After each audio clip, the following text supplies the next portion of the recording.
Good evening to all. And आज हम अपना रोटेशनल डायनेमिक्स आगे कंटिन्यू करते हैं सेंटर ऑफ मास वाले कॉन्सेप्ट से आगे। अब रोटेशनल काइनेमेटिक्स और रोटेशनल मैकेनिक्स मींस डायनेमिक्स, इन दोनों की बात अलग अलग करें। मैकेनिक्स के दो पार्ट है, काइनेमेटिक्स एंड डायनेमिक्स। काइनेमेटिक्स में हम बात करते हैं विदाउट फोर्स के कि कितना मोशन हुआ, कितनी देर में हुआ, ये सब। एंड डायनेमिक्स में हम फोर्स की बात करेंगे। रोटेशनल काइनेमेटिक्स हम ऑलमोस्ट पढ़ चुके हैं। ऑलमोस्ट क्या सर्कुलर मोशन में मैंने आपको करवा दिया ये काइनेमेटिक्स वाली बातें, अल्फा एंगुलर एक्सेलरेशन है, इक्वेशन कैसे बनाते हैं और इस तरह की चीजें, है ना। कुछ उसका रिवीजन भी होगा, लेकिन काइनेमेटिक्स और डायनेमिक स्टार्ट करने से पहले 1 या 2 दिन हम एक टॉपिक लेके पढ़ेंगे रोटेशन का, जिसके बाद फिर आगे चीजें काम में आएंगे। मास एक टॉपिक था ट्रांसलेशनल मोशन में, वो हमें पढ़ाना नहीं पड़ा अलग से, क्योंकि मास से तो आप सभी अवगत थे पहले से कि भाई मास भी कोई फिजिकल क्वांटिटी है। तो बिल्कुल वैसे ही मास की जगह मतलब आज की जो हमारी क्लास होगी वो कंप्लीटली एक ही टॉपिक पे चलेगी। एंड उस टॉपिक का नाम है मोमेंट ऑफ इनर्शिया।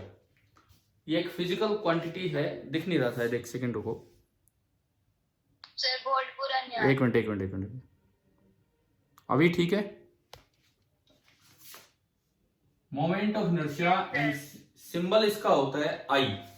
एक फिजिकल क्वांटिटी, इसका सिंबल है आई। मतलब रोटेशनल मैकेनिक्स की अगर हम शुरुआत करें तो हमें पहले एक चीज का पता होना चाहिए कि भाई ये क्या क्वांटिटी है। जैसे मान लो मैं कुछ एग्जांपल आपको दूं। एक आपका ट्रांसलेशनल मोशन है, उसमें फिजिकल क्वांटिटीज की जरूरत पड़ती है। अभी हम मोशन के बारे में आएंगे डिटेल में, लेकिन पहले इस स्पेशल क्वांटिटी पे आ रहे हैं। और एक आपका रोटेशनल मोशन होगा, किस चीज का क्या एनालॉग है हम वो देख रहे हैं, वो जांच पड़ताल कर रहे हैं। मान लो ट्रांसलेशनल मोशन में डिस्प्लेसमेंट होता था, एक वर्ड डिस्प्लेसमेंट, इसको आप इन शॉर्ट डीएस से रिप्रेजेंट कर देते हैं, थोड़ा सा डिस्प्लेसमेंट। इसकी जगह रोटेशनल मोशन में क्या आता है,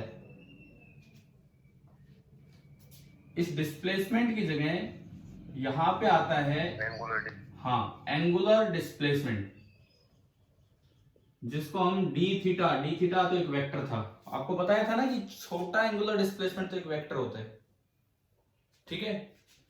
ऐसे ही कुछ और एग्जांपल्स देखें। वेलोसिटी, यहां पे क्वांटिटी थी v, उसकी जगह यहां क्या आता है एंगुलर वेलोसिटी, और हम उसको सिंबल देते थे ओमेगा, ठीक है। ऐसे ही तीसरी क्वांटिटी, मैं जो बिल्कुल बेसिक क्वांटिटी जो आप पढ़ चुके हैं उनका यूज कर रहा हूं। एक्सेलरेशन, जिसको कि आप सिंबल दिया करते हैं ए, उसकी जगह यहां पे आता है एंगुलर एक्सेलरेशन, और उसका सिंबल क्या होता है अल्फा।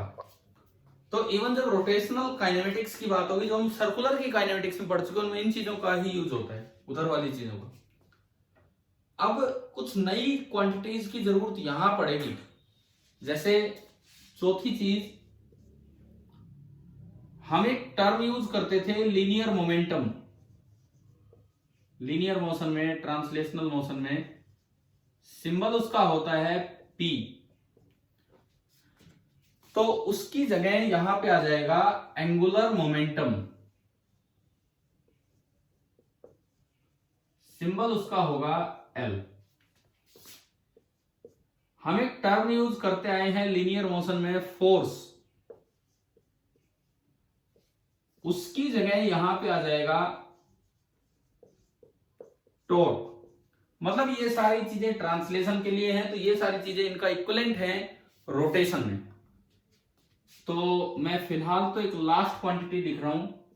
जो रोल यहां मास का था,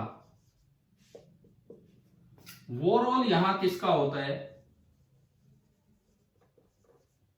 मोमेंट ऑफ इनर्शिया का, और उसको सिंबल देते हैं आई। जो रोल यहाँ मास का था वही रोल वहां पे रोटेशन में मोमेंट ऑफ इनर्शिया का होता है, और उसका सिंबल हम देते हैं आई। क्लियर है? Means it is the analogue of mass in rotational motion. ये सिंपली क्या है, it is the analogue of mass इन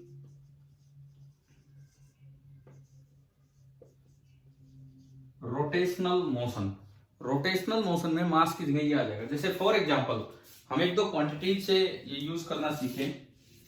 आप ये बताओ, ट्रांसलेशन मोशन में काइनेटिक एनर्जी का क्या फॉर्मूला था? मैं एग्जांपल दे रहा हूं। काइनेटिक एनर्जी का क्या फॉर्मूला था ट्रांसलेशन मोशन में? Half M V square. तो बनाना इसका फॉर्मूला रोटेशन में क्या बनेगा? जहां रोटेशन होगा वहां पे हाफ की जगह हाफ, एम की जगह क्या आएगा? Moment of inertia. वी की जगह क्या आएगा? Angular velocity. तो हाफ आई ओमेगा स्क्वायर। जैसे लीनियर मोमेंटम का फॉर्मूला बताना एक बार। Linear momentum M V, linear momentum M V, इसकी जगह बताओ यहां क्या बनेगा? I omega. जैसे न्यूटन्स लॉ कहता है एफ बराबर एम ए, तो इसकी जगह पूरा फॉर्मूला बताओ क्या बनेगा? न्यूटन्स लॉ जो था उसकी जगह नहीं, पूरा बताओ, एफ ही थोड़ी रहेगा ये। एफ की जगह क्या आ जाएगा? टॉर्क। एम की जगह आई और ए की जगह अल्फा। मतलब कुछ इस तरह की इक्वेशंस इस चैप्टर में आने वाली हैं, कुछ इस तरह की इक्वेशंस जो आप डायरेक्ट लिख पाओगे यहां से, बट कैसे आएंगे हम वो निकालेंगे। ठीक है? तो कुछ समझ आ रहा है? इसमें सब कुछ रोटेशन में चलना है इस चैप्टर में। ठीक है? तो अभी हम आज की क्लास में टाइप ऑफ मोशन की बात नहीं कर रहे हैं, ना रोटेशनल काइनेमेटिक्स की बात करेंगे, ना रोटेशनल डायनेमिक्स की बात करेंगे। आज हम एक ही चीज सीख रहे होंगे, और जो आज पूरा भी नहीं होगा। कौन सा टॉपिक लिखा हमने? Moment of inertia. ठीक है ना? एक बार इससे हम शुरुआत कर रहे हैं, देन फिर हम चैप्टर को आगे डिवाइड करके चलेंगे कि भाई क्या है, कैसा मोशन होता है, कैसा नहीं होता है। ठीक है? करते हैं अपना काम स्टार्ट। सीक्वेंस अलग अलग हो सकती है भाई सबकी। हो सकता है कोई मोमेंट ऑफ इनर्शिया बाद में पढ़ाए, पहले अपना मोशन को ही पढ़ा दे, वो भी एक अच्छी सीक्वेंस है, उसमें कोई दिक्कत नहीं। और हम पहले यहां से लेकर चलेंगे। मोमेंट ऑफ इनर्शिया तो अगले से अगले टेस्ट में आएगा। कोई बात नहीं, फिर उससे क्या हो गया? उससे क्या हो रहा है? ये अगला टेस्ट जो है आपका, अगला जो टेस्ट है, क्या वो तो रिपीट टेस्ट नहीं है क्या? ये सर दो छोड़ के तीसरे में आएगा। अरे तो तब तक तो पूरा रोटेशन हो जाएगा, उससे क्या फर्क पड़ रहा है? एक तो यूं होता है कि जस्ट अभी एक वीक बाद ही कोई टेस्ट है और उसमें मोमेंट ऑफ इनर्शिया नहीं आ रहा है, तो हम इसको स्किप कर देते, पहले और कुछ पढ़ा लेते। समझ गए हो ना? बहुत लेट है वो टेस्ट, तो कोई दिक्कत ही नहीं है भाई, पूरा रोटेशन हो चुका होगा आराम से। तो चले हम स्टार्ट करें अपना काम।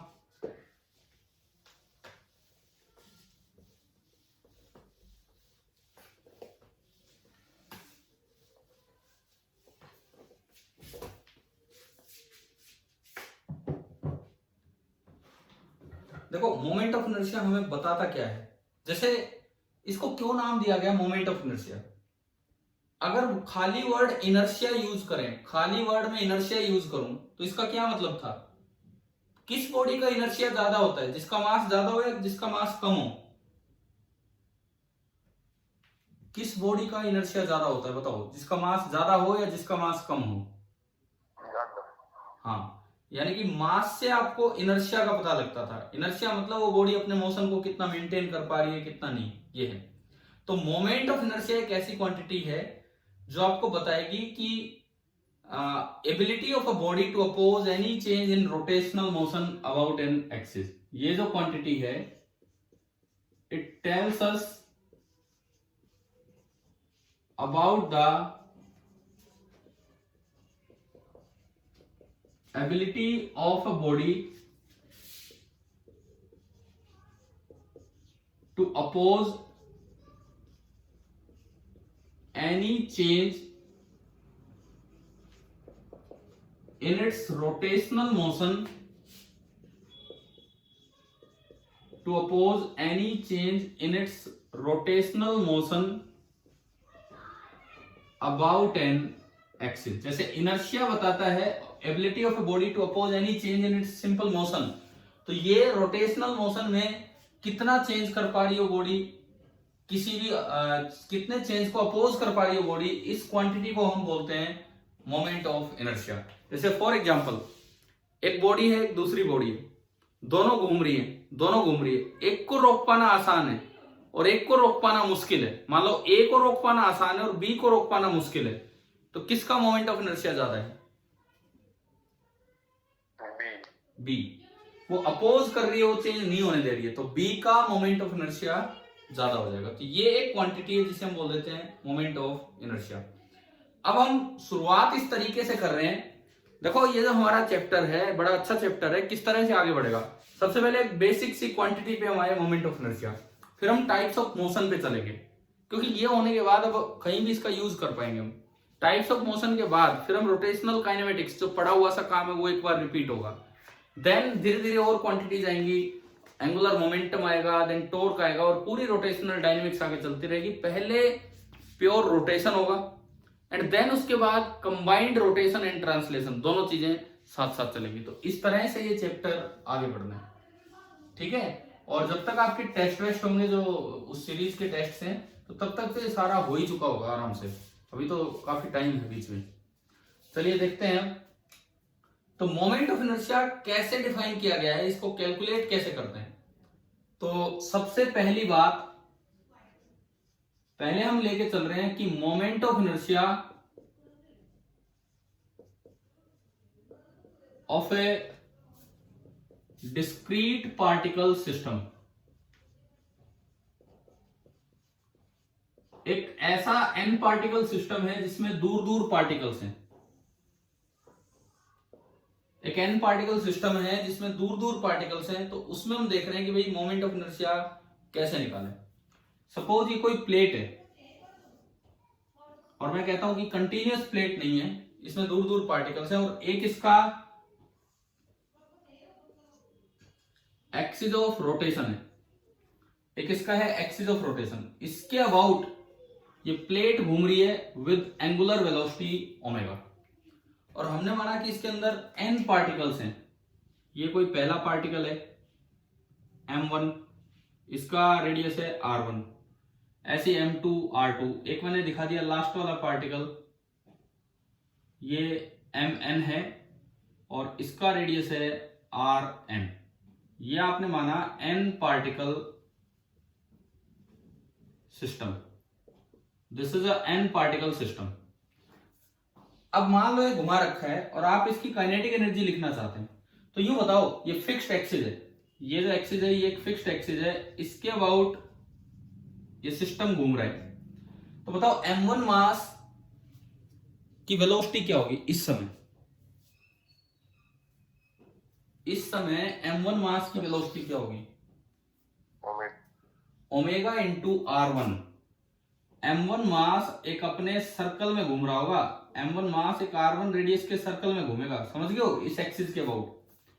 और इस वक्त अगर मैं इसकी वेलोसिटी बोलूं v1, एंड v1 आपका होगा ओमेगा इंटू r1। बताओ ये पहला पॉइंट समझ आया कि नहीं आया? ठीक है। सिमिलरली m2, m3, लास्ट वाले पे मैं आता हूं mn। जो mn पार्टिकल है वो बड़े सर्कल में घूम रहा होगा, कितने रेडियस के सर्कल में घूम रहा होगा वो? rn।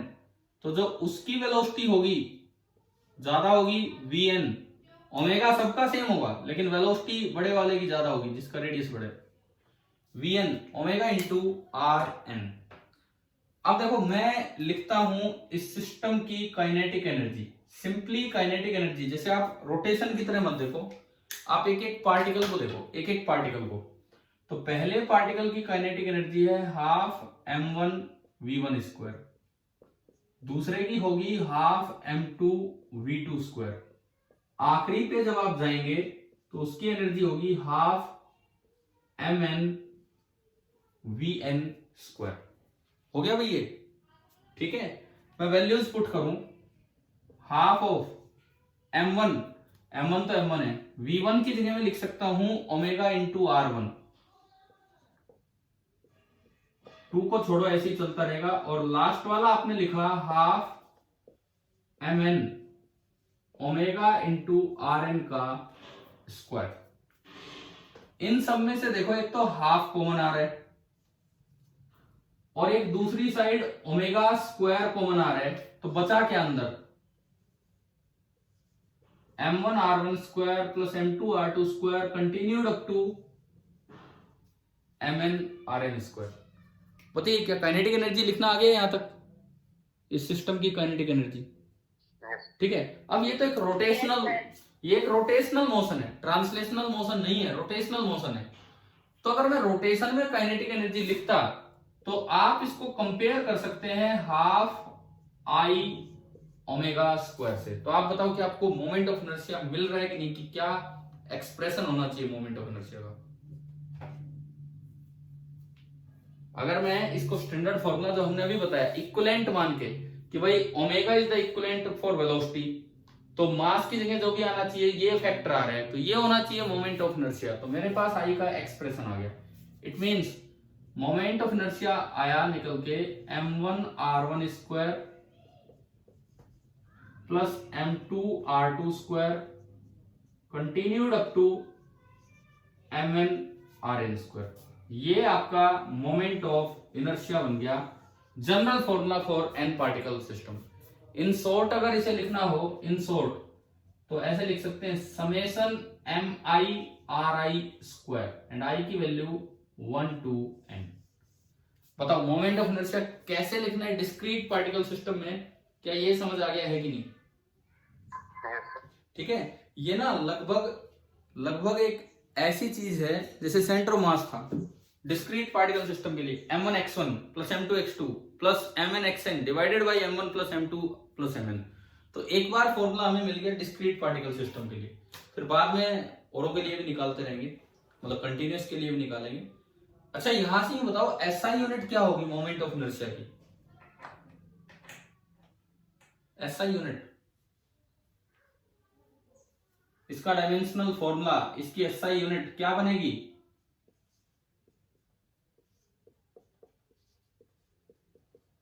बोलो भाई। एक देख लो ना, बस एक देख लो, दूसरे तो सब जुड़ने हैं। एक देख लो, मास की यूनिट क्या होती है? किलोग्राम। और डिस्टेंस की यूनिट मीटर। तो इसकी एसआई यूनिट बनी kilogram metre square. Dimensional formula बनता है ml2।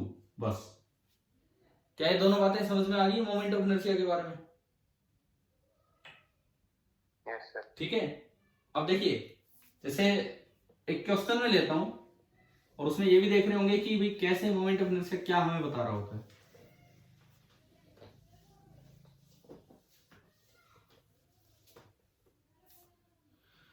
सपोज आपको दो पार्टिकल्स दे रखे हैं, एक सर्कुलर लाइट सर्कुलर रिंग है, एक लाइट सर्कुलर रिंग है, इसके दोनों कॉर्नर्स पे मतलब एक डायमेट्रिकली अपोजिट दो पॉइंट्स लिए, एक साइड मास दिया 2 kg और पूरा बिल्कुल हल्का है, और एक साइड मास है 4 kg, और इस रिंग का रेडियस है 3 मीटर। ये एक लाइट रिंग है, हल्की रिंग जिसका कोई मास है नहीं। अब मुझे इसका मोमेंट ऑफ इनर्शिया निकालना है। ये मासलेस सर्कुलर रिंग है, अब मुझे इसका मोमेंट ऑफ इनर्शिया निकालना है कि कितना होगा। बताओ कितना होगा, कैसे निकालें? इस अरेंजमेंट का find moment of inertia of the arrangement कैसे निकालें, बताओ किस तरीके से?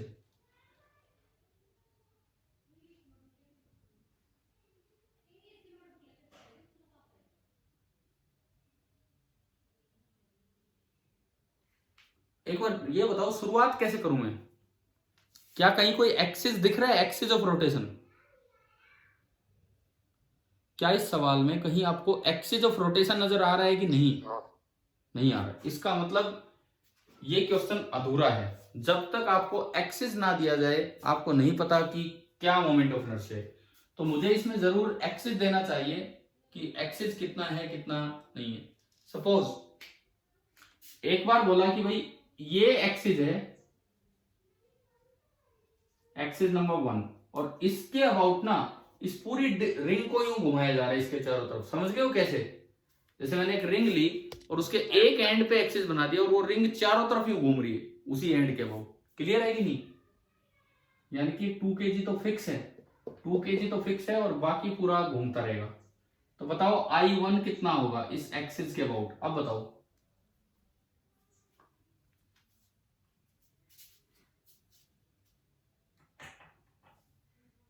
हाँ जी, कैसे लिखें? देखो, फर्स्ट पार्टिकल 2 kg और उसका distance from the axis is 0। Second particle 4 kg और उसका distance from the axis is 6। कितना हो गया ये? 6 square 36 into 4 144 kilogram metre square. ये बताओ I1 समझ आया कि नहीं आया? ठीक है। मोमेंट ऑफ इनर्शिया स्केलर है कि वेक्टर है?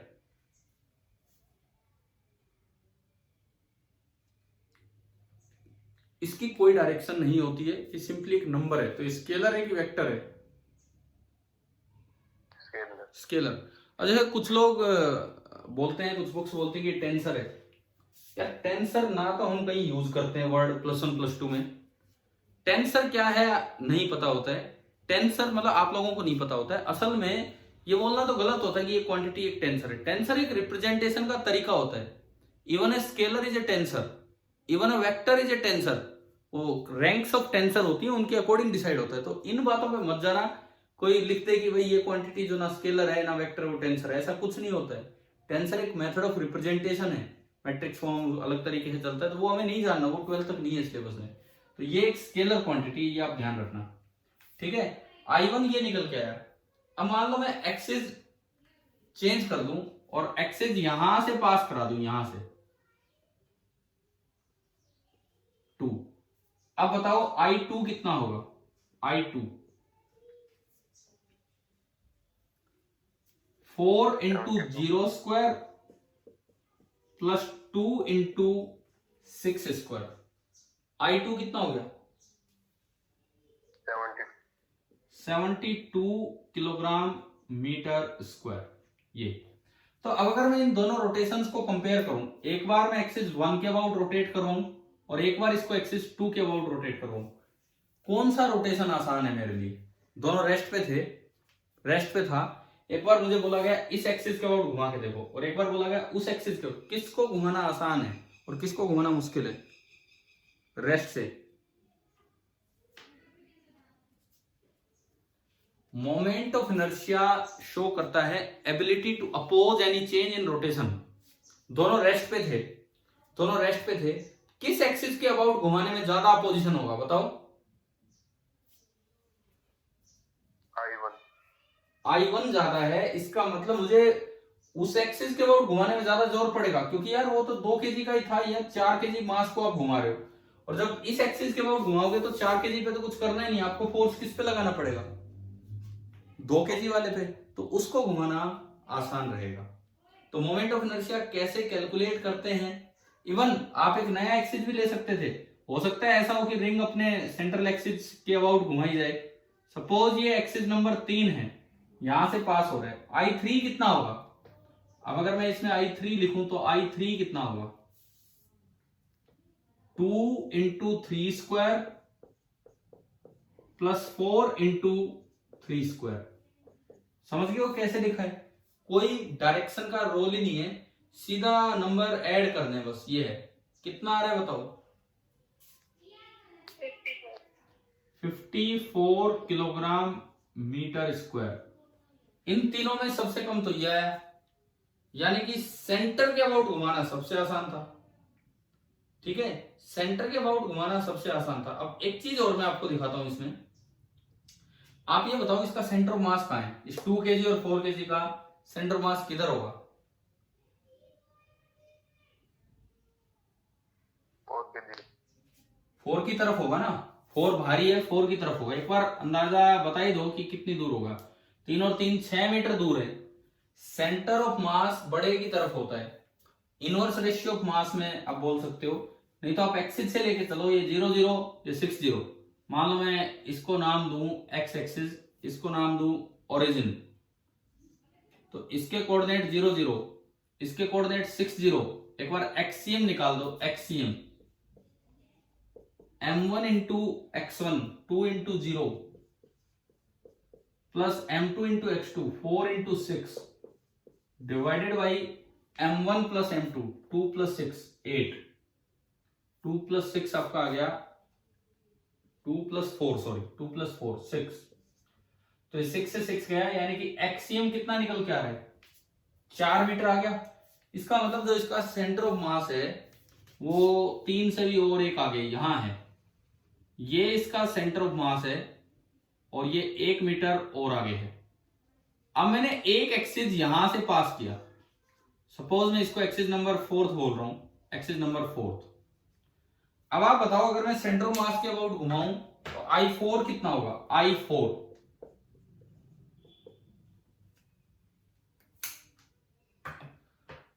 बताइए। I4 2 इंटू किसका स्क्वायर, हाँ भाई बोलो, 2 kg की दूरी एक्सिस से कितनी है, 2 kg मास की दूरी एक्सिस से परपेंडिकुलर डिस्टेंस कितनी है 4।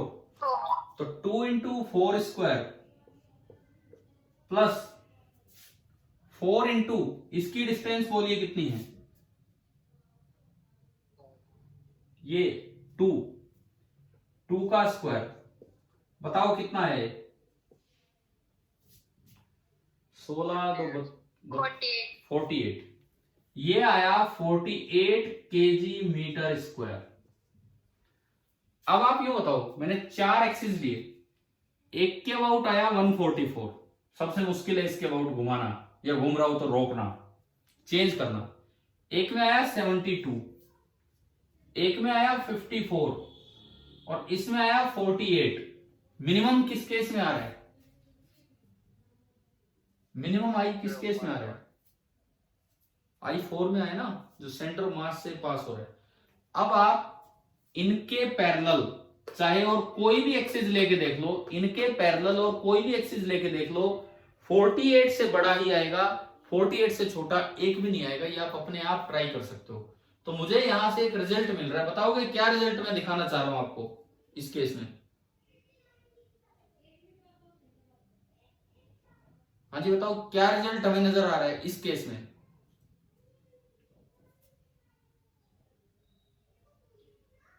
कि अगर आप कई पैरेलल एक्सिस लेते हैं तो moment of inertia of body minimum किस एक्सिस के अबाउट होगा,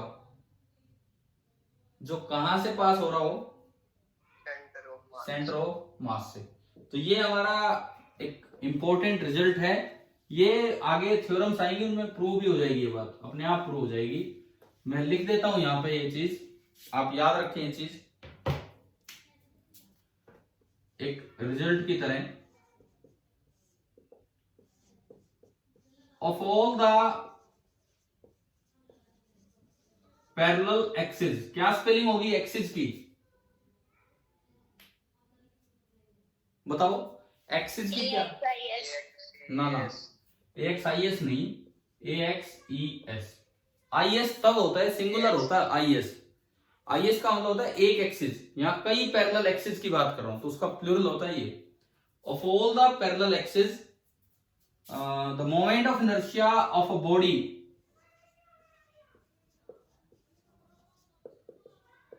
is minimum about that axis, उन सभी में से। अब यहां स्पेलिंग आएगी AXIS, which is passing through the center of mass of the body। पता ये रिजल्ट समझ आ गया ना। हो सकता है इस तरह का रिजल्ट ही यूज करवा लिया जाए कभी सवाल में। हाँ भाई, क्लियर है पूरा? Yes sir. ठीक है। और कैसे पॉइंट सिस्टम का, डिस्क्रीट सिस्टम का centre of sorry moment of inertia निकालते हैं वो भी हमने देख लिया है। ठीक है।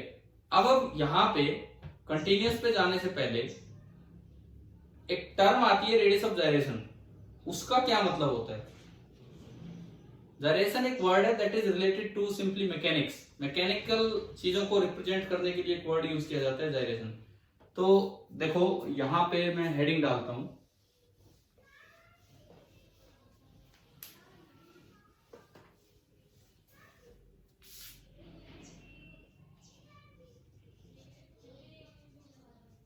Radius of gyration. जायरेशन बोलो, गायरेशन बोलो, दोनों चलते हैं इसके लिए। पता नहीं भाई सही प्रोनाउंसिएशन तो बिल्कुल क्या है, आपको जो बोलना हो बोल लेना। ठीक है। के उसका सिंबल होता है। अब इसका मतलब क्या होता है? रेडियस ऑफ जायरेशन का सिंपली क्या मीनिंग है? ये एक डिस्टेंस है। रेडियस मतलब एक डिस्टेंस है। आपने एक सिस्टम का मोमेंट ऑफ इनर्शिया निकाल लिया। अगर मैं सारे मास को समेट के एक पॉइंट मास बना दूं, उसको एक्सिस से कितनी दूर रखूं कि जो पहले फैले हुए सिस्टम का radius of gyration moment of inertia था, वही इस पॉइंट मास का मोमेंट ऑफ इनर्शिया है। तो उस पॉइंट मास की जो दूरी होगी एक्सिस से, उसे हम बोलेंगे रेडियस ऑफ जायरेशन। देखो डायग्राम से समझाता हूं मैं। आपने अभी एक डिस्क टाइप अरेंजमेंट बनाई थी, कोई भी लिया इसका एक्सिस ऑफ रोटेशन,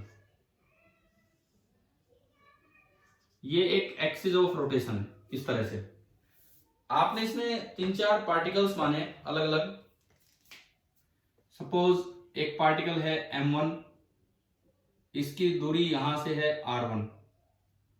ऐसे ही mn, n पार्टिकल सिस्टम माना और उसकी दूरी मान ली rn। ये अरेंजमेंट आप मान के चल रहे हैं। अब देखो इस पूरे का अगर आप मोमेंट ऑफ इनर्शिया लिखते हो अबाउट दिस एक्सिस, ये एक्सिस को मैं नाम दे रहा हूं एक्सिस नंबर ए बी नाम देता हूं मैं इस एक्सिस को ए बी। तो moment of inertia of the system about A B, जो अभी हमने फॉर्मूला यूज किया m1r1 square plus m2r2 square continued up to mn square, ये आपका मोमेंट ऑफ इनर्शिया आया। गलती से भी divide by m1 plus m2 mn मत कर देना, वो सेंटर ऑफ मास के फॉर्मूले में होता है, इसमें नहीं होता। कभी जल्दबाजी में ध्यान ना रहे। अब देखो ये तो आ गया। अब आप क्या करो, सारे मास को समेट के कुछ दूरी पे रख दो, कुछ डिस्टेंस दूर। Capital M that is m1 plus m2 up to mn, ये आपने रखा। और इसकी डिस्टेंस मैंने बोल दी k। चलो अभी तो मैं r ही बोल रहा हूं। इसकी डिस्टेंस मैंने बोल दी r। अब आप बताओ इस अकेले पार्टिकल का AB के अबाउट मोमेंट ऑफ इनर्शिया क्या होगा? मैं इसको I डैश AB बोलता हूं, I डैश AB। एक सिंगल पार्टिकल बना दिया, r डिस्टेंस दूर रख दिया, क्या होगा? Total mass into r square. पहले बताओ ये दो इक्वेशंस आ गई समझ कैसे लिखा है? हाँ भाई बोलो, क्लियर हुआ क्या ये पॉइंट? हमने सारा मास समेट के कुछ दूरी पर रख दिया उसी एक्सिस से और उसका मोमेंट ऑफ इनर्शिया निकाल दिया, वो आई डैश बोल दी। ठीक है। अब रेडियस ऑफ गायरेशन की डेफिनेशन ये है कि if I dash is equal to I, जो फैला हुआ सिस्टम था और जो आपने समेट के रखा, कितनी दूर रखा कि दोनों का मोमेंट ऑफ इनर्शिया सेम आ गया, then radius of gyration of the system about the axis AB, about the axis AB, this will be equal to r। ये जो दूरी है ना, ये जो दूरी है, जितनी दूर आपने समेट के रखा है, इसको बोलते हैं हम सिस्टम का रेडियस ऑफ gyration। ठीक है। अगर मैं इन दोनों को इक्वेट करूं, तो देखिए क्या बनता है। I dash AB is capital M into R square, that is equal to IAB m1 r1 square up to mn rn square. यहां से अगर मैं r निकालूं m1 r1 square plus continued up to mn rn square divided by total mass, and total mass is m1 plus m2 up to mn, और ये तो r का square है तो r हो जाएगा इसका under root.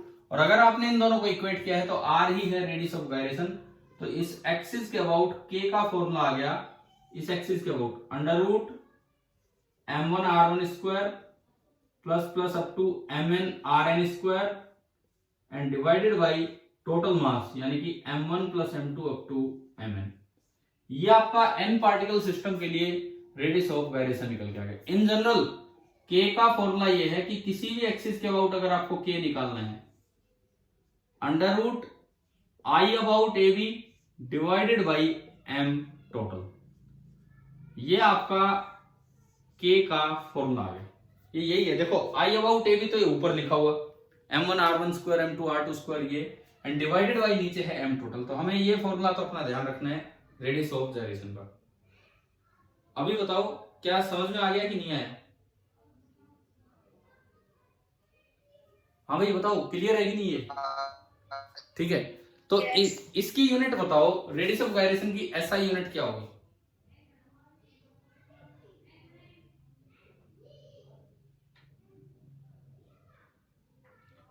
Radius of gyration की एसआई यूनिट क्या होगी ये बताइए आप।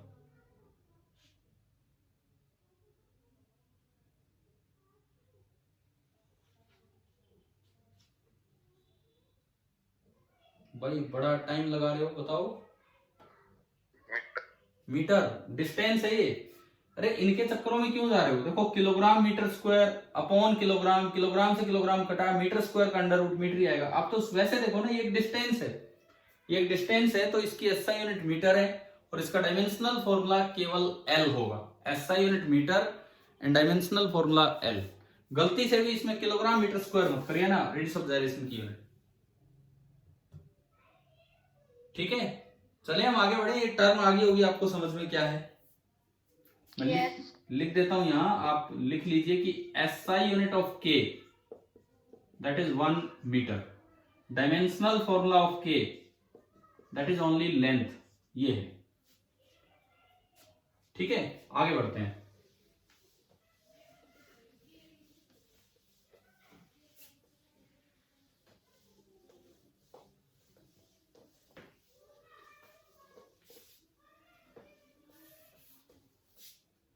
इसके बाद देखो, अभी हमने एक 2 पार्टिकल सिस्टम लिया था। कितना कितना मास लिया था उसमें? एक 2 kg लिया था, हाँ, और एक 4 kg, और इनके बीच की डिस्टेंस कितनी ली थी? 6 ली थी, 6 मीटर। और जो I4 हमारा एक्सिस आया था, I4 वो सेंटर ऑफ मास से पास हो रहा था। ये वाला एक्सिस सेंटर ऑफ मास से पास हुआ था, ठीक है। और ये दूरी कितनी थी हमने पहले निकाली, हमने पहले ये निकाली कि भाई सेंटर ऑफ मास क्या होगा, कहां होगा। फिर उसके बाद कभी भी, अब एक चीज मैं आपको अल्टरनेट मेथड बता रहा हूं, बीच में हम रेडियस ऑफ गायरेशन पे चले गए थे, अब हम एक उसी में एक अल्टरनेट मेथड आपको बता रहा हूं कि अगर आपको मोमेंट ऑफ इनर्शिया निकालना हो of a 2 particle system, moment of inertia निकालना हो of a 2 particle system about an axis perpendicular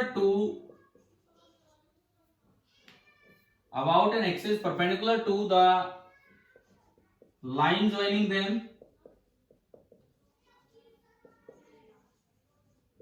and passing through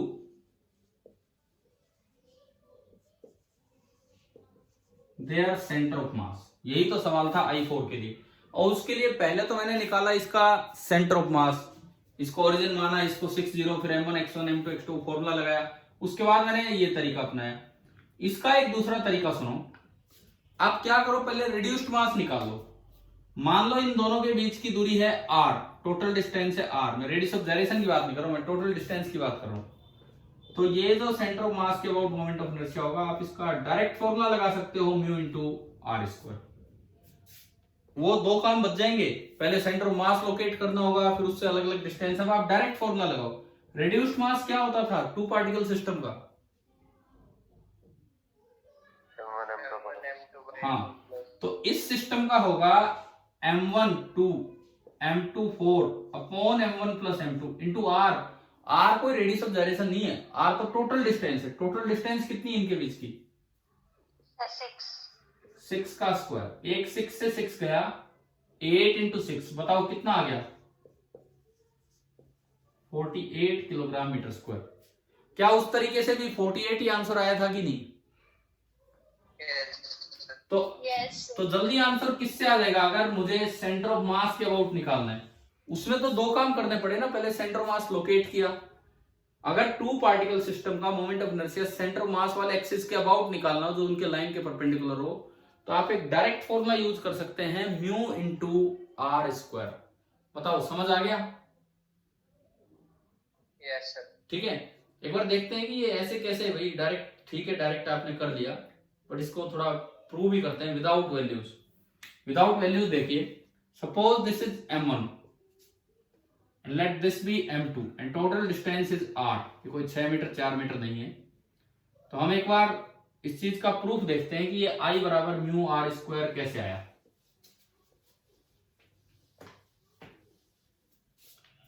देखिए, सबसे पहली बात,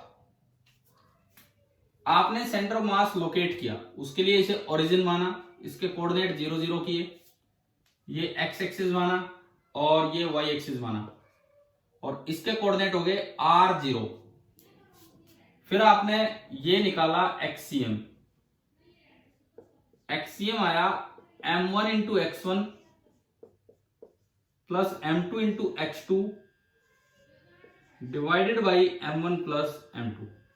तो मेरे पास एक्सीएम निकल के आ गया m2r upon m1 plus m2। ये डिस्टेंस आ गई, ये डिस्टेंस मैं ये डिस्टेंस निकाल लाया यहां से, और ये डिस्टेंस आई m2 into R upon m1 plus m2। तो ये बताओ ये कितनी बची, ये वाली डिस्टेंस बताइए कितनी बची? r minus m। हाँ, घटाओ एक बार बताओ, r माइनस ये एलसीएम लेके बताओ कितनी बची?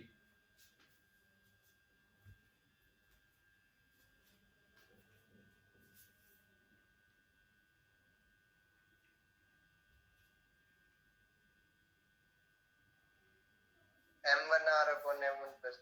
हाँ, ये डिस्टेंस आपकी बची m1r upon m1 plus m2। घटा के r में से आप ये निकाल लेंगे। अब जो जनरल तरीका होता है, उसके तरीके से आप आई about centre of mass axis बताओ क्या लिखें?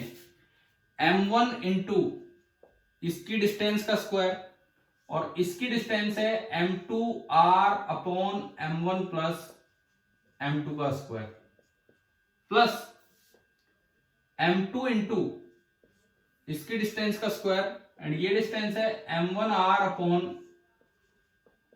m1 प्लस m2 का होल स्क्वायर। क्या कॉमन आ रहा है इनमें से?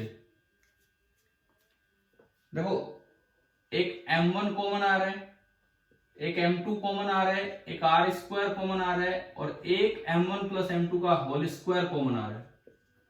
फर्स्ट टर्म में क्या बचा? फर्स्ट टर्म में इन सब के अलावा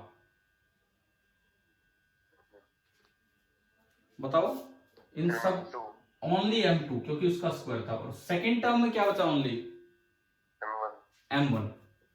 तो एक m1 प्लस m2 से एक m1 प्लस m2 कट गया, तो जो ICM निकल के आया वो आया m1 m2 upon m1 plus m2 और इंटू आर स्क्वायर। ये रिड्यूस्ड मास है, ये तो रिड्यूस्ड मास है, तो ICM is equal to reduced mass of the system, एक तो ये, और जो r है वो रेडियस ऑफ जाइरेशन नहीं है।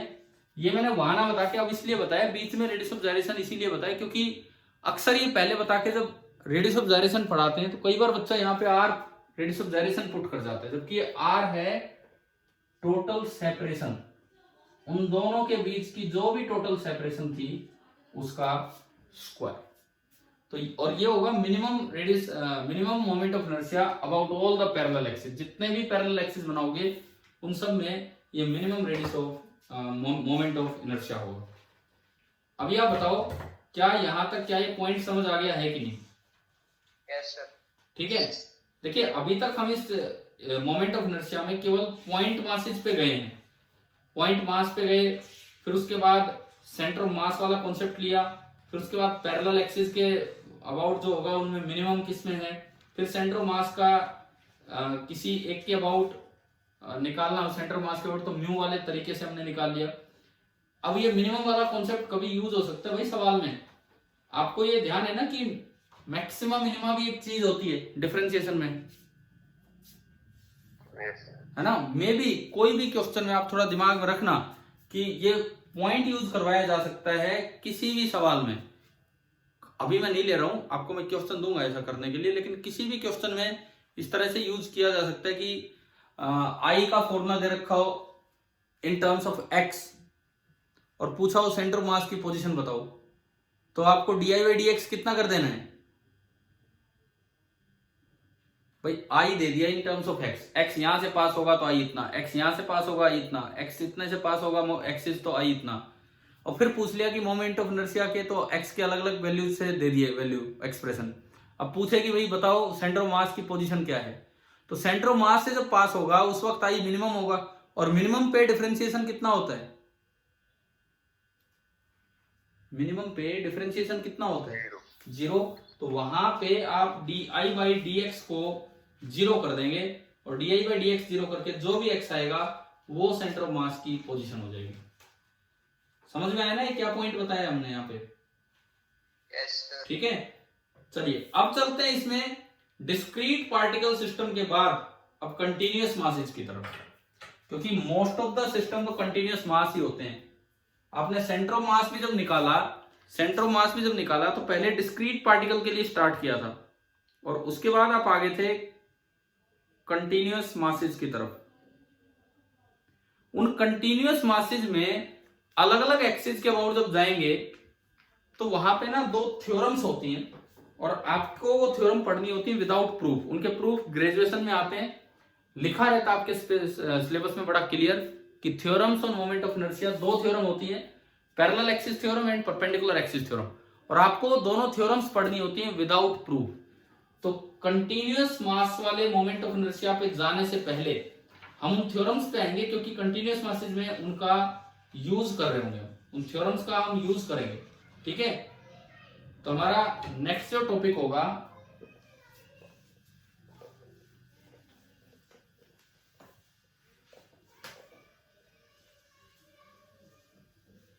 नेक्स्ट जो हमारा टॉपिक है दैट इज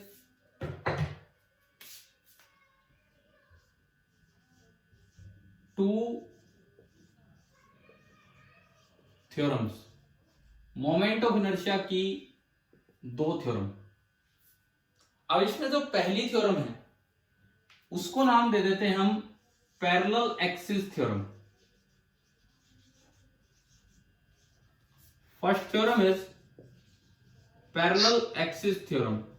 दो एक्सिस होंगे इसीलिए ए एक्स ये आ रहा है इसमें। पैरेलल एक्सिस थ्योरम क्या कहती है? पैरेलल एक्सिस थ्योरम कि आपके सबसे पहले कुछ कंडीशंस हैं इसमें। जैसे मान लो ये कोई भी एक ऑब्जेक्ट है, कोई भी एक बॉडी है, कोई भी एक ऑब्जेक्ट है। अब इसमें दो कंडीशंस हैं। क्या है दो कंडीशन? पहली बात, दो एक्सिस हो, दोनों एक दूसरे के पैरेलल हो, और कम से कम एक एक्सिस सेंटर ऑफ मास से पास हो रहा हो। लेट बॉडी का सेंटर ऑफ मास यहां कहीं है, ये है कहीं भी सेंटर ऑफ मास। तो एक एक्सिस, चाहे ओरिएंटेशन कैसी भी हो, हॉरिजॉन्टल, वर्टिकल, इंक्लाइंड, ओरिएंटेशन कैसी भी हो, एक एक्सिस, एटलीस्ट एक एक्सिस पास हो सेंटर ऑफ मास से। पहली कंडीशन तो ये है। ये 2D ऑब्जेक्ट भी हो सकता है, 3D ऑब्जेक्ट भी हो सकता है, कैसा भी हो सकता है। और एक दूसरा एक्सिस हो, मान लो मैंने इसको एक्सिस नंबर 1 बोला। दूसरा एक्सिस चाहे बॉडी के अंदर से पास हो चाहे बाहर से पास हो, कोई फर्क नहीं पड़ता, लेकिन पहले एक्सिस के क्या होना चाहिए? बिल्कुल पैरेलल होना चाहिए। पहली बात आप ये बताओ, ये थ्योरम क्या है उस पे आ रहे हैं, लेकिन थ्योरम की कंडीशंस क्या है उस पे ध्यान दो आप। ये मैं बोल देता हूं सेंटर मास वाला एक्सिस, और ये कोई भी साइड एक्सिस है, साइड से पास हो रहे हैं। दो एक्सिस हो, दोनों एक दूसरे के पैरेलल हो, बस इतना ही सफिशिएंट नहीं है, कम से कम एक एक्सिस कहां से पास हो, सेंटर ऑफ मास से। मान लो इन दोनों एक्सिस के बीच की जो परपेंडिकुलर डिस्टेंस है, इन दोनों एक्सिस के बीच की जो परपेंडिकुलर डिस्टेंस है वो है d, और इस ऑब्जेक्ट का जो टोटल मास है, लेट इस ऑब्जेक्ट का टोटल मास है कितना, m। दोनों एक्सिस के बीच की डिस्टेंस है d, और हमने माना कि इस ऑब्जेक्ट का जो टोटल मास है वो है m। अभी आपने पढ़ा था, बताओ किसके अबाउट मोमेंट ऑफ इनर्शिया ज्यादा होगा, 1 के अबाउट या 2 के अबाउट? Okay sir. ये तो श्योर है, ठीक है ना। यानी कि जो साइड वाला एक्सिस है उसके अबाउट जो मोमेंट ऑफ इनर्शिया है वो सेंटर ऑफ मास वाले एक्सिस से ज्यादा होगा। कितना ज्यादा होगा वही ये थ्योरम बताती है। ये थ्योरम बताती है कि I about side axis that is equal to I about centre of mass axis plus एक फैक्टर ऐड होगा। अब जो फैक्टर ऐड होगा वो भी किलोग्राम मीटर स्क्वायर में होना चाहिए, है ना, क्योंकि किलोग्राम मीटर स्क्वायर में चल रहे हैं तो इनमें किलोग्राम मीटर स्क्वायर ही ऐड होगा। तो जो फैक्टर ऐड होगा वो भी किलोग्राम मीटर स्क्वायर में होना चाहिए। तो उसका mass capital M, total mass लेना है, टोटल मास ऑब्जेक्ट का, इनटू दोनों एक्सिस के बीच का डिस्टेंस का स्क्वायर। ये जो थ्योरम है this is known as parallel axis theorem. कैसा ही ऑब्जेक्ट हो, 1D 2D 3D सबके लिए ये थ्योरम वैलिड है। This theorem is valid for all types of objects. हर तरह के ऑब्जेक्ट्स के लिए ये थ्योरम वैलिड होती है, valid for all the types of object. ठीक है भाई, बताओ ये थ्योरम क्या है, समझ में आ रही है? Yes sir. ठीक है, अब सुनो, इसमें गलती कहां कर देता है बच्चा, क्या गलती होती है सुनिए। मान लो मैं एक और एक्सिस बनाऊं इसी के पैरेलल, एक और एक्सिस मैंने बनाया इसी के पैरेलल, और ये I3, ये एक्सिस नंबर 3, और 1 और 3 के बीच की दूरी मैंने मान ली r है। तो कई बार क्या होता है सवाल में, जैसे I अबाउट 2 दे रखा है और I अबाउट 1 पूछा है, क्वेश्चन में ये आया कि I अबाउट 2 दे रखा है और I अबाउट 1 पूछा है, तो बच्चा इस बात पे ध्यान ही नहीं दे रहा है कि कौन सा एक्सिस सेंटर ऑफ मास से पास हो रहा है, कौन सा एक्सिस सेंटर ऑफ मास से पास हो रहा है, इस बात पे तो आप ध्यान ही नहीं दे रहे हो।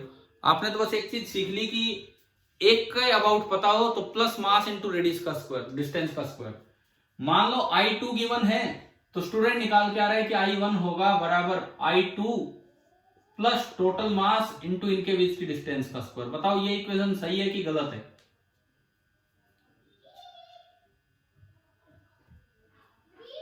हाँ जी बताइए, ये इक्वेशन सही है कि गलत? गलत है। क्या गलती है इसमें,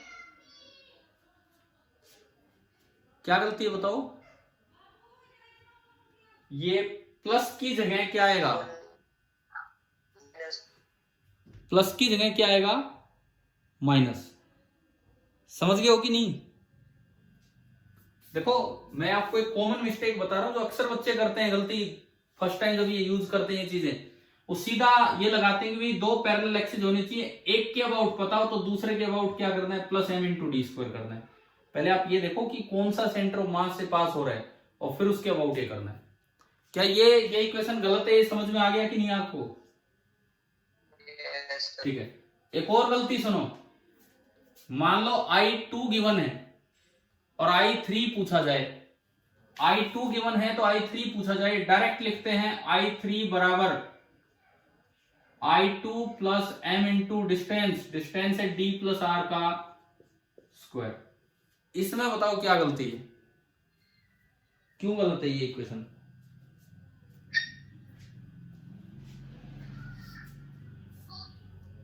गलत है ये तो मैं ही बता रहा हूं, लेकिन क्यों गलत है ये बताओ।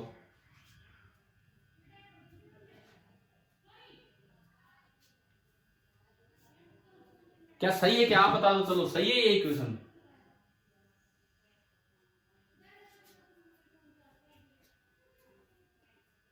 बोलिए, जवाब दीजिए, क्या ये इक्वेशन सही है?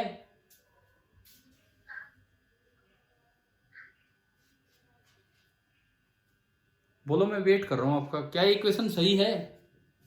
हाँ सर। क्या गलती है? तो गलती बताओ अब इसमें।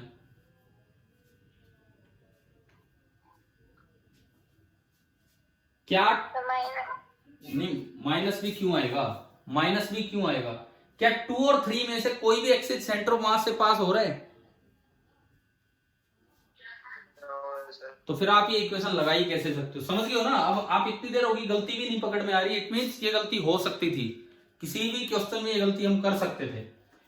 वो इसलिए गलत है क्योंकि सेंटर ऑफ मास वाले में कुछ जुड़ता है, ना कि किसी में कुछ जुड़ के सेंटर ऑफ मास का आएगा।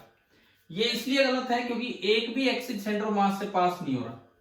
सपोज I2 गिवन हो और I3 पूछा हो तो कैसे निकालू मैं? I2 गिवन हो और I3 पूछा हो तो कैसे निकालू? क्या तरीका होना चाहिए? सबसे पहले I2 से निकालो ICM।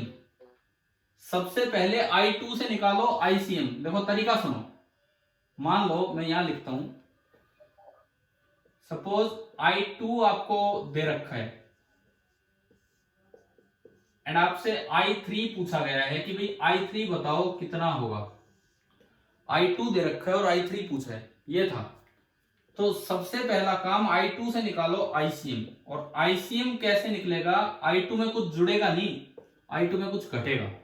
कितना घटेगा? m into D square. पहला स्टेप ये किया। क्या ICM कैलकुलेट करना आ गया? बोलो, क्या ये समझ में आया ICM कैसे कैलकुलेट किया? ठीक है। फिर उसके बाद आप जाओ I3 पे, और I3 बराबर होगा ICM प्लस क्योंकि ICM से तो ज्यादा ही होगा, वो साइड वाला एक्सिस है, total mass into R square. अब आपने ICM की वैल्यू पुट की तो I3 बराबर I2 minus MD square plus MR square. तो I3 बराबर I2 प्लस M तो कॉमन ले लिया और ये बचा R square minus D square. तो यार ये देखो I3 और I2 में तो ये रिलेशन बन रहा है, ये I2 I3 में ये रिलेशन बना है, और आप जल्दबाजी में क्या लिख देते? ये वाला रिलेशन लिख देते, तो ये तो गलत हो जाता। अभी आप बताओ, पैरेलल एक्सिस थ्योरम समझ आ गई कि नहीं?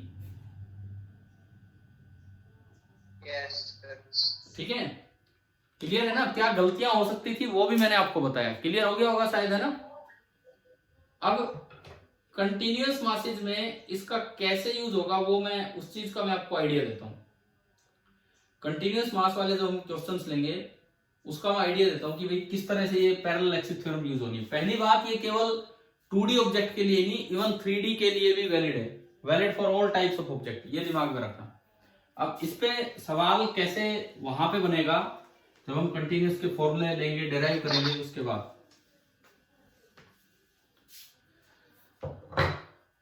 हम एक चीज देखेंगे कि एक रिंग है, रिंग नहीं, चलो डिस्क लेता हूं। मान लो एक डिस्क है और ये उसका सेंट्रल एक्सिस है, आर पार यू। डिस्क है जिसका मास है m और जिसका रेडियस है r, ये है मास m है और रेडियस r है, ये उसका सेंट्रल एक्सिस है। इसके अबाउट जब डिस्क को घुमाया जाएगा, इसके अबाउट जब डिस्क को घुमाया जाएगा ओमेगा से, तो मुझे आई लिखना पड़ेगा, और हम उसमें पढ़ेंगे, डेराइव भी करेंगे फॉर्मूला। जैसे हमने हाफ डिस्क का सेंटर मास डेराइव किया था, कितना आया था? कितनी ऊपर हाफ डिस्क का? और नहीं यार, हाफ डिस्क का, रिंग थोड़ी मैं बोल रहा हूं, 4r/3π, है ना? तो ऐसे ये भी हम डेराइव करेंगे। तो ये सेंट्रल एक्सिस के अबाउट आएगा mr²/2 पूरी डिस्क का। लेकिन न्यूमेरिकल आ गया कि भाई एक्सिस मेरा यहां से पास हो रहा है, यहां से उसके पैरेलल है और यहां से पास हो रहा है, और इस एक्सिस के अबाउट डिस्क को घुमाया जा रहा है। अब इस एक्सिस के अबाउट डिस्क कैसे घूमेगी? देखो, पूरी डिस्क क्यों उठ के आएगी, पूरी डिस्क इधर आएगी, फिर पूरी डिस्क नीचे आएगी, फिर पूरी डिस्क साइड में, यानी कि इस एक्सिस के अबाउट ये डिस्क क्यों घूमती जा रही है। क्या समझ आ गया कि नहीं?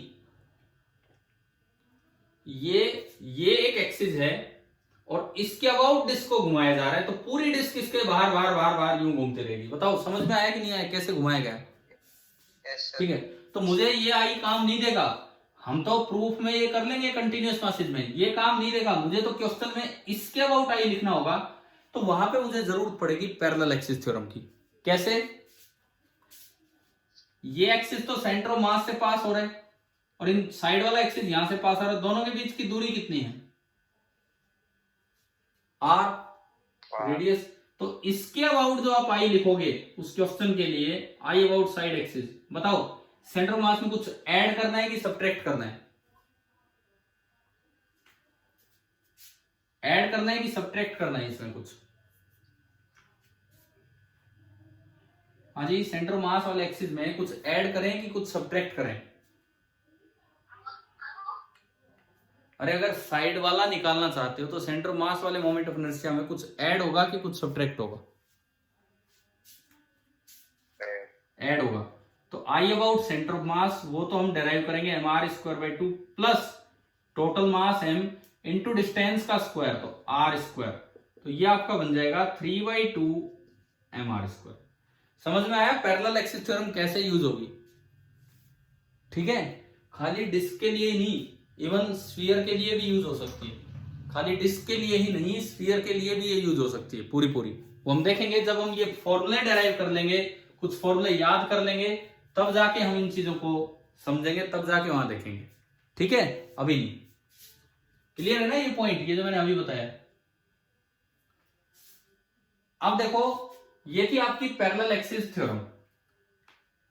अब ऐसी एक और भी थ्योरम है, दूसरी थ्योरम, जिसको हम बोल देते हैं परपेंडिकुलर एक्सिस थ्योरम। और वैसे ना ये थ्योरम आपको एक चीज दिखा रही है, I about side axis is equal to I about centre of mass plus I plus एक पॉजिटिव नंबर mr²।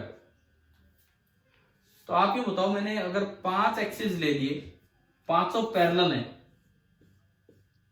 और उनमें से एक पास हो रहा है सेंटर ऑफ मास से, तो साइड वाला और कोई भी लोगे तो इसमें कुछ ना कुछ जुड़ के आ रहा है, एक पॉजिटिव नंबर जुड़ रहा है। तो इसका मतलब मिनिमम मोमेंट ऑफ इनर्शिया किसके अबाउट होगा? कौन से एक्सिस के अबाउट? बोलो, जो मैं पूछ रहा हूं उसका जवाब दो। अगर आपने 5 एक्सिस ले लिए, 1 2 3 4 5, I4 लिखोगे जब भी I3 प्लस समथिंग होगा, I5 लिखोगे जब भी I3 प्लस समथिंग होगा, ऐसा इनमें तो इन सभी में पैरेलल एक्सिस में से मिनिमम किसके अबाउट है? इस थ्योरम से दिख रहा है कौन सा एक्सिस जो कहां से पास हो रहा हो? सेंटर ऑफ मास से। तो जो अभी हमने पीछे वेरीफाई किया था, जो रिजल्ट वैल्यूज से वो 48 आया था, क्या वो चीज centre of mass parallel axis theorem ने प्रूव कर दी है कि नहीं? वो वाले पॉइंट समझ में आ गया ना? ठीक है, ये जनरल आई का फॉर्मूला है, और अगर आप इसको मिनिमम करना चाहते हो तो mr² को 0 कर दो, यानी कि r0 कर दो, यानी कि एक्सिस वहीं से पास हो। ठीक है, अब मैं चलता हूं सेकंड थ्योरम पे। सेकंड जो हमारी थ्योरम है that is perpendicular axis theorem. दूसरी जो हमारी थ्योरम होगी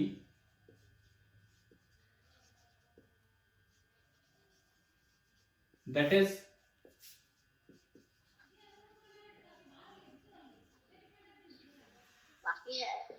परपेंडिकुलर एक्सिस थ्योरम। अब नाम से ही पता लग रहा है, पिछली बार एक्सिस एक दूसरे के पैरेलल थे, इस बार एक्सिस एक दूसरे के परपेंडिकुलर लेने होंगे। दो बातों का ध्यान रखें इस थ्योरम के लिए शुरुआत में ही। सबसे पहली बात, this is not valid for 3D objects. This theorem is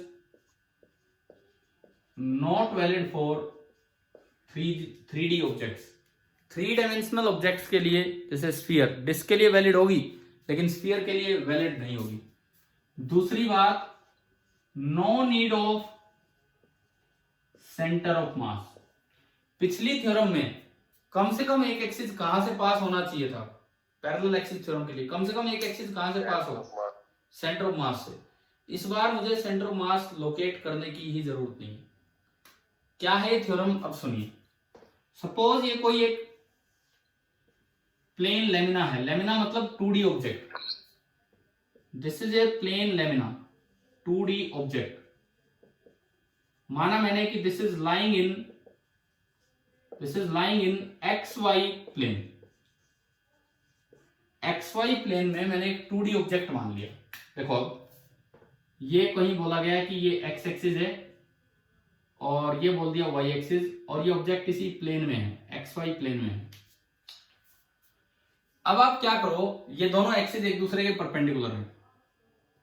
अब आप एक तीसरा एक्सिस और लो जो वहीं से पास हो जहां ये दोनों इंटरसेक्ट कर रहे हैं, और वो इस प्लेन के ही परपेंडिकुलर हो, ऑब्जेक्ट के प्लेन के ही परपेंडिकुलर हो, और इसको मैंने नाम दे दिया Z एक्सिस। तो ये थ्योरम की स्टेटमेंट बड़ी आसान है, प्रूफ तो हमें करना नहीं है, प्रूफ तो हम दोनों थ्योरम्स में से एक का भी नहीं करेंगे। अगर किसी बुक में बाई चांस जैसे प्राइवेट ऑथर्स की बुक में प्रूफ दे भी रखा हो तो कोई जरूरत ही नहीं है करने की। ग्रेजुएशन का वो सिलेबस है, हमारे इनकी एप्लीकेशन है कि किस तरह से अप्लाई करना होता है। IZ, हाँ जी क्या कह रहे हो? चलो ठीक है कोई नहीं। देखो इधर IZ is equal to IX plus IY, ये सिंपल थ्योरम है। IZ is equal to IX plus IY, लेकिन इसमें कंडीशन थोड़ा ध्यान से चेक करनी है। ऐसा नहीं कि किन्हीं भी दो को जोड़ दिया तो तीसरा निकल आएगा। सबसे पहली बात, X axis perpendicular to Y हो, Y परपेंडिकुलर टू Z हो, X परपेंडिकुलर टू Z हो, तीनों एक्सिस एक दूसरे के परपेंडिकुलर हो। पहली कंडीशन ये। दूसरी कंडीशन, ऑब्जेक्ट लाई कर रहा हो किन्हीं दो एक्सिस के प्लेन में, मतलब दो एक्सिस ऐसे होने चाहिए जो ऑब्जेक्ट के प्लेन में हो, और एक एक्सिस ऐसा होना चाहिए जो ऑब्जेक्ट के प्लेन के परपेंडिकुलर हो।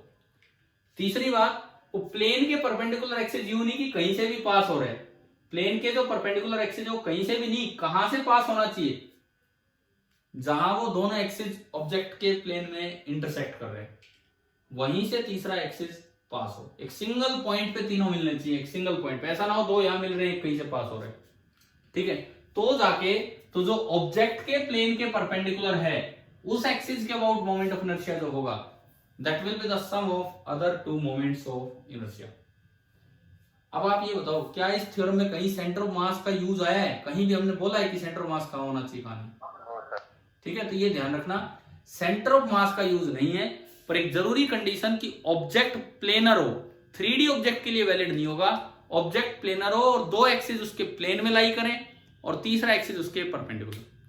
कई बार बुक्स में, खासकर ग्रेजुएशन की बुक्स में, एक टॉपिक मिल जाता है extension of perpendicular axis theorem to 3D object, और वो एक अलग इक्वेशन बन जाती है, हमें नहीं याद करनी, हमारे कहीं काम नहीं आएगी वो, हमें नहीं याद करनी, इस तरह की चीजों पे नहीं जाना है, ठीक है। कहीं भी अगर आपको बाई चांस मिल जाए कि extension of perpendicular axis theorem to 3D object, तो वो परपेंडिकुलर एक्सिस नहीं, वो एक अलग थ्योरम बन जाती है, वो हमें नहीं यूज करनी। अगर हमसे कभी पूछा गया कि क्या perpendicular axis theorem 3D object के लिए वैलिड है, तो हम कहेंगे कि नहीं वैलिड है, बिल्कुल नहीं वैलिड है, किसी ऑब्जेक्टिव में अगर ऐसा ऑप्शन आता है तो, ठीक है। एक बार हम इसको भी यूज करके देख लेते हैं, जैसे अभी मैंने डिस्क वाला बताया। देखो डिस्क वाले अभी बताया था कि डिस्क का मोमेंट ऑफ इनर्शिया उसके सेंट्रल एक्सिस के अबाउट कितना होता है, जो हम डेराइव करेंगे अगली क्लास में। एक एग्जांपल ले रहे हैं इसको यूज करने के लिए। डिस्क का मोमेंट ऑफ इनर्शिया, एक डिस्क है, उसका रेडियस है r, डिस्क में बोल रहा हूं 2D ऑब्जेक्ट, 3D नहीं, मास है m, उसके सेंट्रल एक्सिस के अबाउट, अभी थोड़ी देर पहले बताया था, बताओ इसका मोमेंट ऑफ इनर्शिया कितना होता है सेंट्रल एक्सिस के अबाउट, पिछले ही एग्जांपल में हमने लिया था।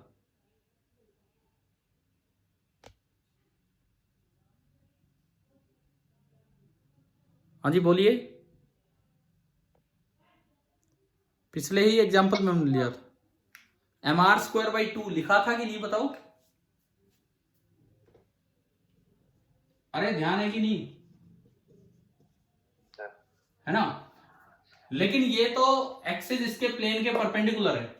अब मुझसे पूछ लिया जाए क्वेश्चन में कि इसके डायमेट्रिकल एक्सिस के अबाउट बताओ कि भाई मोमेंट ऑफ इनर्शिया कितना होगा, मतलब क्या कि इसका एक डायमीटर लिया और उस डायमीटर के अबाउट डिस्क को घुमाया जा रहा है यूं, मतलब इस डिस्क को ना यूं घुमा दिया यूं, देखो सेंटर के अबाउट घुमाओगे जब तो डिस्क क्यों घूमेगी, सेंटर के अबाउट तो डिस्क क्यों घूमेगी, लेकिन डायमीटर के अबाउट डिस्क क्यों घूमेगी इस तरह से। तो वो तो क्वेश्चन में समझना पड़ेगा कि किस तरह घुमाया गया है, किस तरह से नहीं। तो अगर इसको डायमीटर के अबाउट घुमाया जाए, डायमीटर के अबाउट घुमाया जाए तो कैसे, तो हम क्या बनाएं इसका मोमेंट ऑफ इनर्शिया कैसे लिखें। अब देखो ऐसे में परपेंडिकुलर एक्सिस थ्योरम का यूज होगा। आप एक और डायमीटर बना लो इसके परपेंडिकुलर, एक और डायमीटर बना लो इसके परपेंडिकुलर, किसी भी डायमीटर के परपेंडिकुलर, इसके अबाउट जो मोमेंट ऑफ इनर्शिया होगा दैट इज आई डायमीटर। अब डायमीटर तो सारे एक जैसे हैं, तो इसके अबाउट भी जो मोमेंट ऑफ इनर्शिया होगा दैट इज आई डायमीटर। और तीसरा हमें पता है ये। अब बताओ क्या इसमें परपेंडिकुलर एक्सिस थ्योरम वैलिड है, क्या परपेंडिकुलर एक्सिस थ्योरम वैलिड है क्या इसमें, क्या ये 2D ऑब्जेक्ट है कि 3D ऑब्जेक्ट है डिस्क।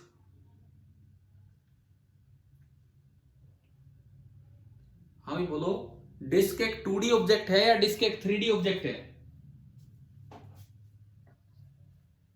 बोलो यार जवाब दो। टू डायमेंशनल ऑब्जेक्ट है, ठीक है, 2 डायमेंशनल ऑब्जेक्ट है तो ये थ्योरम वैलिड है। अब देखो क्या दो एक्सिस इस ऑब्जेक्ट के प्लेन में है, दो एक्सिस बिल्कुल है, एक तो ये मैंने इसको x बोल दिया और एक ये मैंने इसको y बोल दिया, तीसरा एक्सिस उसके परपेंडिकुलर है उसको z बोल दिया, जिसके अबाउट आपको मोमेंट ऑफ इनर्शिया पता है, और तीनों एक ही जगह मिल रहे हैं, ये भी एक जरूरी कंडीशन थी। अब बताओ ये इक्वेशन आपने लगाई, ये थ्योरम बिल्कुल वैलिड है अब यहां पे। तो आई अबाउट जेड एक्सिस कितना है, आई अबाउट जेड एक्सिस ये तो हम डेराइव करेंगे अगली क्लास में, mr²/2। I about x, x खुद एक डायमीटर है, y खुद एक डायमीटर है, यानी कि this becomes 2 times I about diameter. बताओ भाई ये इक्वेशन क्लियर हुई कि नहीं, कैसे बनाई हमने, ठीक है। और यहां से आई अबाउट डायमीटर निकल के आ गया डिस्क के केस में mr²/4। तो मैंने डिस्क के लिए दोनों थ्योरम आपको लगा के दिखा दी हैं, क्योंकि जब हम कंटिन्यूअस मासेस का डेरिवेशंस लेके चलेंगे नेक्स्ट क्लास में तो इन थ्योरम्स का बार बार यूज करेंगे। एक एक्सिस के अबाउट हम डेराइव करेंगे लेकिन बाकी एक्सिस के अबाउट इन दोनों थ्योरम से निकालेंगे। तो एक पैरेलल एक्सिस थ्योरम जो 3D ऑब्जेक्ट्स पे भी लग जाएगी, परपेंडिकुलर एक्सिस थ्योरम जो 3D पे नहीं लगेगी। पैरेलल एक्सिस थ्योरम में सेंटर ऑफ मास का पता होना बहुत जरूरी है, परपेंडिकुलर एक्सिस थ्योरम में सेंटर ऑफ मास का कोई रोल ही नहीं है। परंतु इसमें एक और कंडीशन है कि तीनों एक ही जगह इंटरसेक्ट करें, ऐसा ना हो कि दो इसके प्लेन में है, तीसरा परपेंडिकुलर है लेकिन तीसरा पास कहीं और से हो रहा है। तो अभी बताइए क्या दोनों की दोनों थ्योरम्स क्लियर हो गई हैं कि नहीं आपको, बिल्कुल ठीक है। एक आखिरी बात, हमने आज रेडियस ऑफ जाइरेशन लिखना सीख लिया।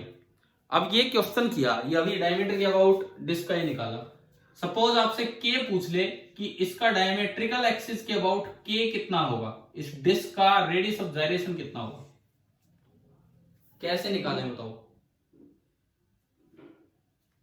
Radius of gyration about this axis के कैसे निकालें, क्या फॉर्मूला पढ़ा था आज के का,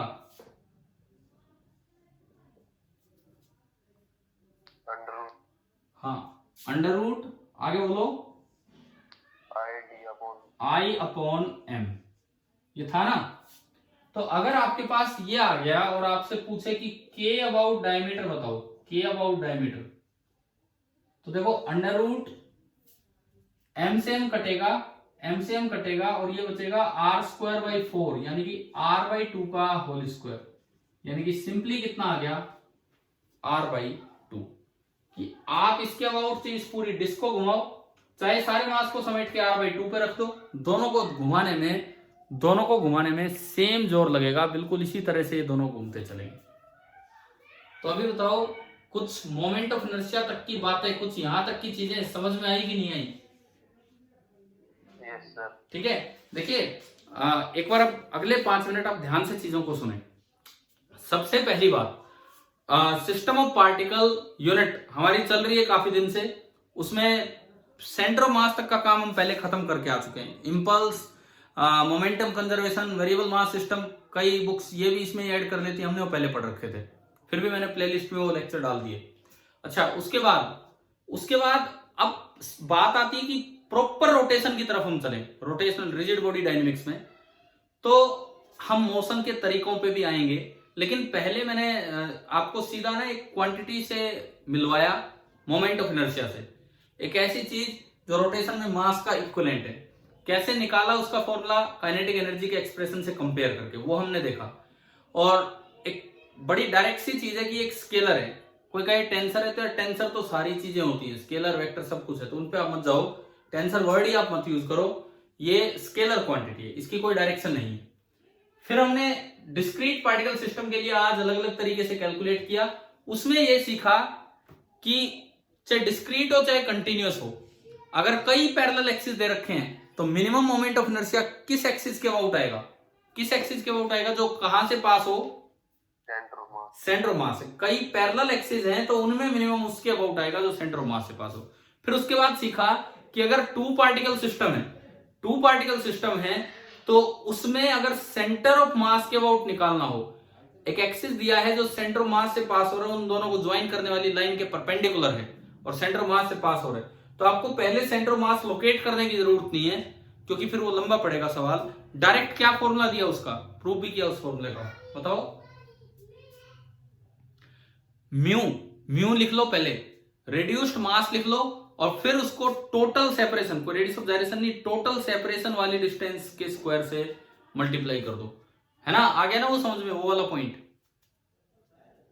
ठीक है। उसके बाद रेडियस ऑफ जायरेशन क्या होता है कि अगर आप सारे मास को समेट के एक ही जगह रख दो और तब भी उस सिस्टम का उतना ही मोमेंट ऑफ इनर्शिया है जितना पहले फैला हुआ सिस्टम था, तो ये है उसका रेडियस ऑफ जायरेशन, ठीक है। अब बात ये आती है, उसके बाद में आ गया था कि दो थ्योरम्स पे, उनके प्रूफ आपके सिलेबस में नहीं है, केवल अप्लाई करना आना चाहिए, जो मैंने आज आपको डिस्क में अप्लाई करके दिखाई, कल कंटिन्यूअस मासेज के साथ हम सीखेंगे। अब बात ये आती है कि एक एक्सिस से दूर फैला है मास और एक एक्सिस के पास है मास, किसका मोमेंट ऑफ इनर्शिया ज्यादा होगा? जो आज आपने समझा है उसके हिसाब से आप आंसर दो, जो आज आपने समझा है उसके हिसाब से आप आंसर दीजिए। मैं कहता हूं, देखो मैं एक क्वेश्चन की तरह ये चीज पूछूं आपसे, क्वेश्चन की तरह ये चीज पूछूं, एक डिस्क है, एक डिस्क है, ये उसका एक्सिस है, एक्सिस ऑफ रोटेशन। एक और मैंने डिस्क ली, ये उसका एक्सिस ऑफ रोटेशन। दोनों का मास सेम है, दोनों का रेडियस सेम है, दोनों का रेडियस भी सेम है, कोई फॉर्मूले की जरूरत नहीं पड़ेगी, दोनों का मास भी सेम है, लेकिन मास डिस्ट्रीब्यूशन अलग अलग है। घुमाना इसको भी है एक्सिस के अबाउट और घुमाना इसको भी है एक्सिस के अबाउट, दोनों को ओमेगा से हम घुमाना चाहते हैं। एक डिस्क कोई भी यूनिफॉर्म डिस्क नहीं है, ये भी एक नॉन यूनिफॉर्म डिस्क है, this is a non uniform disc and this is also a non uniform disc, दोनों की दोनों नॉन यूनिफॉर्म डिस्क है। लेकिन देखो एक डिस्क ऐसी है, आपने देखा होगा ऐसी डिस्क जो बीच में थिक होती है और साइड में थिन हो जाती है, देखिए ना ऐसी चक्री सी, बीच में थोड़ी थिक होंगी और साइड में थोड़ी थिन हो जाएंगी, समझ गए हो? मतलब ये ऐसी है कि बीच में मास डेंसिटी ज्यादा है और साइड में मास डेंसिटी कम है, इस तरह का है। और ये ऐसी डिस्क है जो बीच में से पतली है और बाहर की तरफ थोड़ी मोटी होती जा रही, इस तरह की। ये ऐसी डिस्क है कि यहां पे लेस मास है एंड बाहर की तरफ मोर मास है, लेकिन टोटल मास एम ही है, टोटल रेडियस आर ही है, इस तरह से। अब बताओ किसका मोमेंट ऑफ इनर्शिया ज्यादा होगा या किसको घुमाने में ज्यादा जोर पड़ेगा? दोनों रेस्ट पे थी तो किसको घुमाने में ज्यादा जोर पड़ेगा? इसको मैंने डिस्क नंबर 1 बोला और इसको डिस्क नंबर 2 बोला, बताइए किसका मोमेंट ऑफ इनर्शिया ज्यादा है? ए का, 1 का। क्यों, क्या कारण है? मास जितनी दूर होगा, एक्सिस से मास जितना दूर होगा, एक्सिस से हैवी मास जितना दूर होगा, मोमेंट ऑफ इनर्शिया उतना ही ज्यादा होगा। मतलब moment of inertia mass distribution पे डिपेंड करता है, एक्सिस से हैवी मास जितना दूर होगा मोमेंट ऑफ इनर्शिया उतना ही ज्यादा होगा। ठीक है, सेंटर ऑफ मास के अबाउट मिनिमम क्यों आया? क्योंकि हमें पता है कि centre of mass lies nearer to the heavy particle. पढ़ा है कि नहीं हमने? तो centre of mass heavy particle के पास है, तो एक्सिस अगर वहां से पास करोगे तो हैवी पार्टिकल की तो दूरी कम होगी। तो मोमेंट ऑफ इनर्शिया तो ज्यादा तब होता है जब मास हैवी वाला दूर होता, जैसे इसमें है, जैसे इसमें है। क्या ये समझ आ रहा है कि नहीं आ रहा है? ठीक है, केवल इसी वजह से बहुत सी चीजों में मास फिक्स है, मटेरियल फिक्स है। बहुत सी चीजों में सॉलिड ना बना के उसे होलो बना दिया जाता है। ध्यान से सुनना ये बात, ये जो मैं आखिरी पॉइंट आज का बता रहा हूं। बहुत से चीजों में एक फिक्स मास का आपको कोई हैंडल बनाना है, सॉलिड ना बना के उसे होलो बना दिया जाता है। क्यों?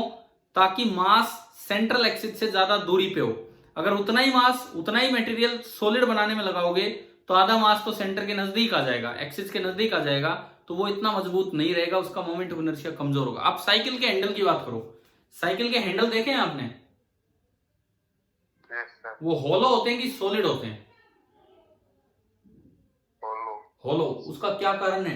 उसका कारण यही है, अगर उतना ही मटेरियल लेके आप सॉलिड बनाओगे, देखो उसमें ही और मटेरियल भर दो तो मजबूत होगा ही होगा, लेकिन वो तो महंगा हो जाएगा। कितना मटेरियल लगा दिया। उतने ही मटेरियल से अगर आप सॉलिड बनाओगे ना, उतने ही मटेरियल से अगर आप सॉलिड बनाओगे तो क्या होगा कि वही मास है जो अब मैक्सिमम दूरी पे है एक्सिस से, वो कुछ पास आ जाएगा, थोड़ा सा मास दूर जाएगा। तो मोमेंट ऑफ इनर्शिया किसका ज्यादा होगा? सॉलिड सिलेंडर का या उतने ही मास के होलो सिलेंडर का? बताओ किसका मोमेंट ऑफ इनर्शिया ज्यादा होगा? Moment of inertia, solid cylinder उतना ही मास लिया और एक बार होलो सिलेंडर लिया उतना ही मास, किसका ज्यादा होगा बताओ? होलो का। इसीलिए हैंडल को होलो बनाया जाता है ताकि उसका मोमेंट ऑफ इनर्शिया ज्यादा रहे उस मास के साथ, ताकि उसको डिस्टोर्ट कर पाना मुश्किल हो, उसको रोटेट कर पाना मुश्किल हो। अगर सॉलिड बना देते ना उस मास के साथ, कोई भी आपके साइकिल के हैंडल को तोड़ मरोड़ के चला जाता, लेकिन अब उतना पॉसिबल नहीं है, अब वो थोड़ा मजबूत होता है। तो ये चीजें प्रैक्टिकली भी यूज की जा रही हैं इस तरीके से। ठीक है भाई, आज की क्लास हम फिनिश करते हैं और कल moment of inertia of continuous masses से आगे स्टार्ट करेंगे। ठीक है, थैंक यू।